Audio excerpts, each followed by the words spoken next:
سامعین ناظرین، infection control society آپ کی صحت کے لیے، آپ کی آگاہی کے لیے اور آپ کی فیملی کو مختلف مسائل سے بچانے کے لیے مضامین آپ کی سماعت کے لیے پیش کرتی ہے۔ جگر کے بارے میں یعنی کہ لیور کے امراض کے بارے میں کافی مضامین آپ کی سماعت کے لیے پیش کیے جا چکے ہیں، لیکن مختلف انداز میں پیش کرنے سے اویئرنیس بہتر ہو سکتی ہے۔ جگر جسم کے اچھے برے موسموں کا ساتھی ہے۔ ہیپاٹائٹس سی سے بچاؤ کے لیے ہمیں کمر کسنی ہوگی۔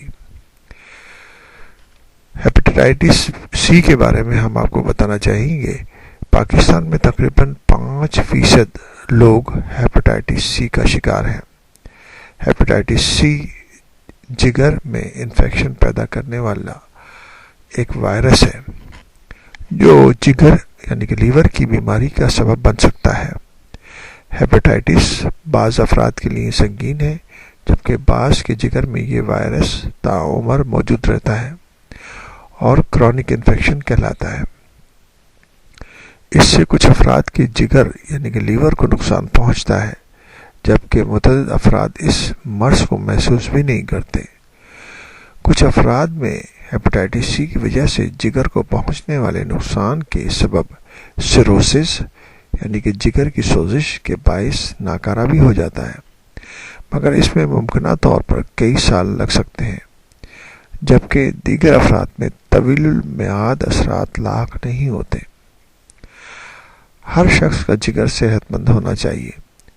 جگر زندگی برقرار رکھنے کے لیے متعدد لازم فعل سر انجام دیتا ہے۔ یہ انفیکشن کا مقابلہ کرنے اور چوٹ وغیرہ لگنے کی صورت میں خون کے اخراج کو روکتا ہے اور خون سے ادویہ اور زہریلے مادوں کی صفائی کرتا ہے، یعنی کہ جو میڈیسن ہم استعمال کرتے ہیں یا ٹاکسین جو ڈیولپ ہوتے ہیں وہ جگر کے ذریعے صاف ہو جاتے ہیں۔ نیز درکار وقتوں کے لیے توانائی اور دیگر اہم نیوٹریشنز بھی جمع رکھتا ہے، یعنی کہ ان کا اسٹور ہاؤس ہے۔ تو اس لیے جگر کی حفاظت انتہائی ضروری ہے۔ صحت مند رہنے کے لیے جگر کی حفاظت کیجیے اور اس کے بارے میں معلومات حاصل کر کے بیماریوں سے بچیے۔